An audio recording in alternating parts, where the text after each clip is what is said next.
Hello, good morning students. Today I am going to start history for class 9. We are already started chapter 1, the French Revolution. In this chapter, now I am starting a topic, the outbreak of the revolution. Means जो French revolution था उसकी शुरुआत के बारे में हम जानेंगे कि शुरुआत कैसे हुई, क्या हुआ. ठीक है. तो Louis 16 had to increase taxes for reasons you have learned in the previous section. How do you think he could have gone about doing this. तो आपने पिछले टॉपिक्स में पढ़ा कि लुई 16 ने टैक्स को इंक्रीज कर दिया. कैसे इंक्रीज किया, किन परिस्थितियों में इंक्रीज किया, और क्या तुम सोचते हो कि ये जो टैक्स इंक्रीज हुआ वो कैसे किया होगा. In France of the old regime the monarch did not have the power to impose taxes according to his will alone. Rather, he had no call a meeting of the States General which would then pass his proposals for new taxes. तो राजतंत्र के तहत जो प्राचीन राजतंत्र था, प्राचीन old regime था, उसमें monarch को या सम्राट को अपने आप टैक्स को इम्पोज करने का पावर नहीं था. वो जब तक स्टेट्स जनरल यानी जो वहां की प्रतिनिधि सभा थी, वहां की बैठक बुलाने के बाद ही उसमें पास होने के बाद टैक्स को इम्पोज, नए टैक्स को इम्पोज कर सकता था, है ना, लागू कर सकता था. The States General was a political body to which the 3 states sent their representatives. जो स्टेट जनरल था एक पॉलिटिकल बॉडी था, राजनीतिक संस्था थी, जिसमें जो 3 प्रकार के स्टेट्स बताए गए थे वो तीनों स्टेट्स के प्रतिनिधि इसमें शामिल होते थे. However, the monarch alone could decide when to call a meeting of this body. The last time it was done was in the 1614. तो ये जो था, हालांकि सम्राट के द्वारा ही निर्णय लिया जाता था कि इस संस्था का यानी स्टेट्स जनरल की सभा कब बुलाई जाए. ठीक है, ये सम्राट के ऊपर ही निर्भर करता था और किस लिए बुलाई जाए. और जो इसकी अंतिम सभा की बैठक हुई थी, अंतिम बैठक हुई थी ये स्टेट्स जनरल की या प्रतिनिधि सभा की, वो 1614 में हुई थी. On 5 May 1789 Louis 16 called together an assembly of the States General to pass proposals for new taxes. 5 मई 1789 को लुई 16 ने असेंबली की बैठक बुलाई, स्टेट्स जनरल की बैठक बुलाई, जिसमें कि नए टैक्सेस को पास कराने का प्रपोजल लाया गया था. ठीक है. A resplendent hall in Versailles was prepare to host the delegates. तो प्रतिनिधियों की मेजबानी के लिए जो वर्साय था, वर्साय के एक आलीशान भवन को सजाया गया था. The first and second states sent 300 representatives each, who were seated in row facing each other on 2 sides, while the 600 members of the third states had to stand at the back. तो इसमें जो सभा बुलाई गई, इसमें जो first और second state थे उन लोगों ने अपने 300 रिप्रेजेंटेटिव को इसमें भेजा, और जो थर्ड स्टेट्स थे उन्होंने अपने 600 मेंबर्स को इस सभा में भेजा, इस प्रतिनिधि सभा में या स्टेट्स जनरल में की बैठक में भेजा. और जो फर्स्ट और सेकंड टाइप के स्टेट्स थे उनके प्रतिनिधि या रिप्रेजेंटेटिव आमने सामने फेस करके लाइन में कतार में बैठे हुए थे, और जो 600 मेंबर्स थे थर्ड स्टेट के वो उनके पीछे थे. ठीक है. The third state was represented by its more prosperous and educated members. ठीक है. जो थर्ड स्टेट थे उनका नेतृत्व कौन कर रहा था? उनका प्रतिनिधित्व या नेतृत्व अपेक्षाकृत समृद्ध और शिक्षित वर्ग कर रहे थे। जो भी थर्ड स्टेट में समृद्ध और शिक्षित वर्ग थे वो उनका प्रतिनिधित्व कर रहे थे। द थर्ड एजुकेटेड मेंबर्स कर रहे थे, ठीक है। Peasants, artisans and women were denied entry to the assembly. किसान, औरत और कारीगर जो थे उनको इसमें प्रवेश वर्जित था, यानी उनको मना किया गया था। However, their grievances and demands were listed in some 40,000 letters which the representatives had brought with them. लेकिन डिनाई किया गया था, लेकिन इनकी जो शिकायत और मांग थी उनकी सूची बनाई गई थी जो कि 40,000 पन्नों की थी, 40,000 पत्रों की थी। और जो प्रतिनिधि इस सभा में आए थे वे लोग अपने साथ ये 40,000 लेटर्स जो था, पत्र जो था, ये अपने साथ लेकर के सभा में आए थे। Voting in the States general in the past had been conducted according to the principle that each state had one vote. This time, 2 Louis XVI was determined to continue the same practice, but members of the third state demanded that voting now be conducted by the assembly as a whole, where each member would have one vote. तो जो voting का अधिकार था या मत देने का अधिकार था, पहले स्टेट्स जनरल के नियमों के अनुसार प्रत्येक वर्ग को एक वोट देना होता था, लेकिन और लुई जो 16 था इस नियम को कंटिन्यू रखना चाहता था। ये जो प्रैक्टिस था इसको कंटिन्यू करना चाहता था कि एक स्टेट्स को एक वोट ही दिया जाए। लेकिन जो थर्ड स्टेट के मेंबर्स थे उन लोगों ने डिमांड करना शुरू कर दिया कि वोटिंग जो है प्रत्येक असेंबली को के सभी व्यक्तियों के द्वारा होनी चाहिए और प्रत्येक व्यक्ति को, प्रत्येक मेंबर को एक वोट का अधिकार होना चाहिए। This was one of the democratic principle put forward by philosopher like Rousseau in his book the Social Contract. और इस जो नियम को था, जो तीसरे स्टेट्स के जो प्रतिनिधि थे जो ये मतदान की प्रक्रिया को डिमांड कर रहे थे, उन्होंने बताया कि ये डेमोक्रेसी प्रोसेस के, डेमोक्रेटिक प्रिंसिपल के आधार पे है।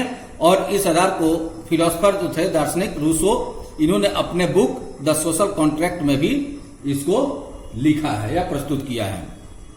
When the king rejected this proposal, members of the third state walked out of the assembly in protest. जब इस प्रस्ताव को सम्राट ने अस्वीकार कर दिया तो तीसरे स्टेट के जितने भी प्रतिनिधि थे विरोध जताते हुए सभा से बाहर हो गए। ठीक है। The representative of the third state viewed themselves as spokesman for the whole French nation. तीसरे स्टेट के प्रतिनिधि खुद को संपूर्ण फ्रांसीसी राष्ट्र का प्रवक्ता मानते थे, ठीक है, स्पोक्समैन मानते थे। On 20 June they assembled in the hall of an indoor tennis court in the ground of Versailles. They declared themselves a national assembly and swore not to disperse till they had drafted a constitution for France that would limit the power of the monarch. उसके बाद 20 जून को सारे प्रतिनिधि Versailles के indoor tennis court में जमा हुए, इकट्ठा हुए, ठीक है। और उन्होंने अपने जो इकट्ठा हुए उसको उन्होंने नेशनल असेंबली घोषित कर दिया, ठीक है। और ये शपथ ली कि जब तक सम्राट की शक्तियों में कमी करने के लिए कोई कॉन्स्टिट्यूशन, ठीक है, जब तक कॉन्स्टिट्यूशन तैयार नहीं किया जाएगा तब तक ये असेंबली भंग नहीं की जा सकती, नहीं करेंगे, ठीक है। इस तरह से उन्होंने जो मोनार्क था, जो सम्राट था, सम्राट की शक्तियों में को लिमिट करने की डिमांड की। दे वर लेड बाय मिराबियू एंड एबेसियन। एबेसियन उसमें से उसका नेतृत्व कौन कर रहे थे? मिराबियो और एबेसिये इसका नेतृत्व कर रहे थे। Mirabeau was born in a noble family but was convinced of the need to do away with a society of feudal privilege. जो मिराबियो का जन्म हालांकि कुलीन परिवार में हुआ था, लेकिन वह सामंती विशेषाधिकारों वाले समाज को खत्म करने की जरूरत से सहमत थे। वो चाहते थे कि जो सामंती समाज है उसको खत्म किया जाए। ठीक है। He brought out a journal and delivered powerful speeches to the crowds assembled at Versailles. उन्होंने एक पत्रिका निकाली और वार्सा में जितनी भीड़ जुटी हुई थी उसके समक्ष उन्होंने जोरदार भाषण भी दिए। ओके। अवेसिये, originally a priest, wrote an influential pamphlet called What is the Third Estate? अवेसिये मूल रूप से क्या था? पादरी। और उसने तीसरा स्टेट क्या है, what is the third state, इसने एक इस शीर्षक से संबंधित एक प्रचार पुस्तिका या पैम्फलेट लिखी थी। ठीक है। While the National Assembly was busy at Versailles drafting a constitution, the rest of France seethed with turmoils. जिस वक्त नेशनल असेंबली संविधान का प्रारूप तैयार करने में व्यस्त था, पूरा फ्रांस आंदोलित हो रहा था। ठीक है, पूरा फ्रांस ही आंदोलित हो रहा था। A severe winter had meant a bad harvest, the price of bread rose, often bakers exploited the situation and hoarded supplies. और कड़ाके की ठंड के कारण फसल नष्ट हो गई थी, मारी गई थी, और पाव रोटी की कीमतें आसमान छू रही थी, यानी बहुत ही बढ़ गई थी। पाव रोटी जो था, ब्रेड की कीमत काफी बढ़ गई थी, और इसका फायदा उठाया बेकर्स ने, जो कि बेकरी के मालिक थे। उन्होंने इसका फायदा उठाते हुए जमाखोरी में ये जुट गए। ठीक है, इसका फायदा उठाया उन्होंने।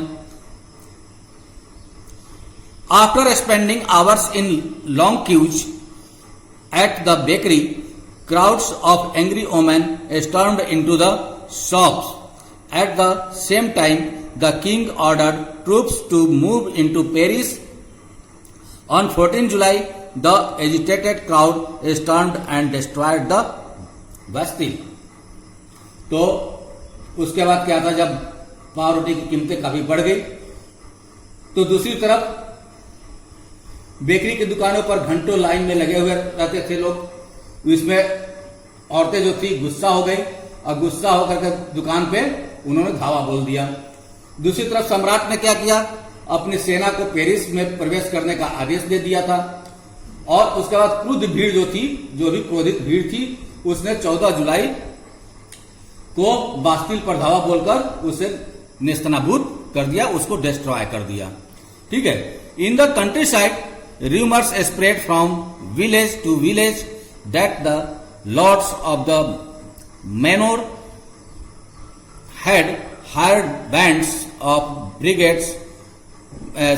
brigands who were on their way to destroy the ripe crops.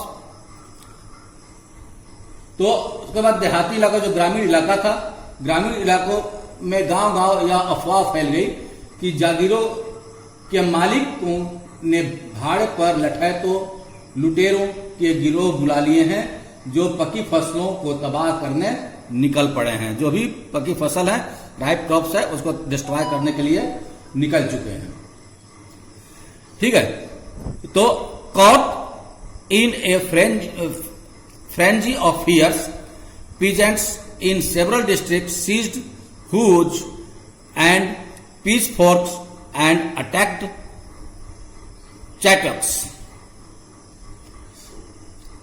उसके बाद कई जिलों में भय से आक्रांत होकर किसानों ने कुदालों और बेल्चों से ग्रामीण किलों, जो चैटक मीन्स ग्रामीण किला, पर आक्रमण कर दिया। ठीक है।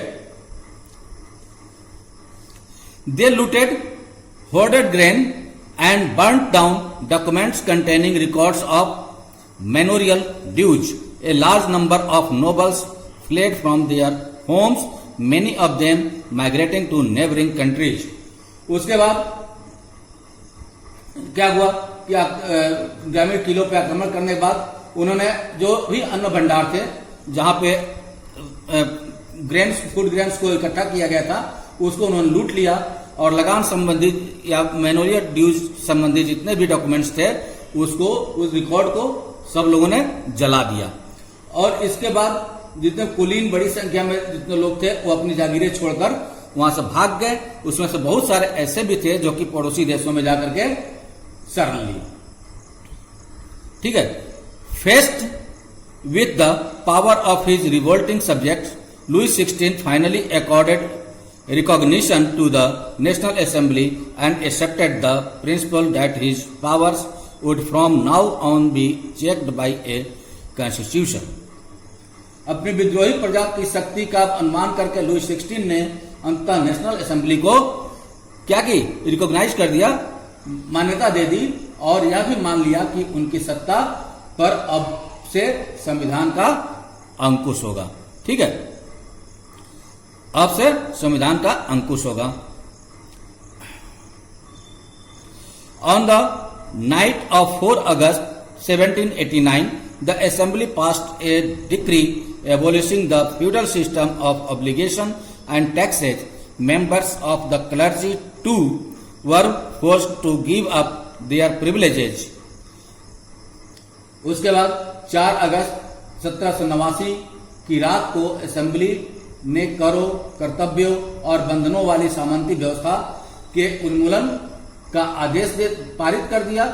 जो भी पादरी वर्ग था, पादरी वर्ग के लोगों को भी अपने विशेषाधिकारों को छोड़ देने के लिए विवश किया गया। Okay. Tithes were abolished and lands owned by the church were confiscated. As a result, the government acquired assets worth at least 2 billion livres. और उसके बाद धार्मिक कर समाप्त कर दिया गया और चर्च के स्वामित्व वाली भूमि, जो भी चर्च के स्वामित्व वाली थी, चर्च के अंदर में जो जमीन थी, भूमि थी, उसको जब्त कर लिया गया और इस प्रकार कम से कम 20 अरब लिब्रे की संपत्ति सरकार के हाथ में आ गई। लिब्रे क्या था? लिब्रे एक करेंसी थी। ठीक है। उसके बाद एक तरह से इंपॉर्टेंट डेट्स जो है ये आप देख लेना। 1774 में क्या हुआ था, 1789 में क्या हुआ था, 1791 में क्या हुआ था, 1792, 93 में क्या हुआ था, 1804 में क्या हुआ था, 1815 में क्या हुआ था। ठीक है, तो ये आप देख लीजिए, है ना, और इसको देख करके आप याद करेंगे। इंपॉर्टेंट डेट्स जरूरी है। ठीक है, तो स्टूडेंट्स आज हम इस टॉपिक को यहीं पे खत्म करते हैं। नेक्स्ट वीडियो में हम देखेंगे France becomes a constitutional monarchy. France कैसे कॉन्स्टिट्यूशनल मोनार्की यानी संवैधानिक राजतंत्र बना, इसके बारे में हम लोग नेक्स्ट वीडियो में देखेंगे। Thank you, have a nice day.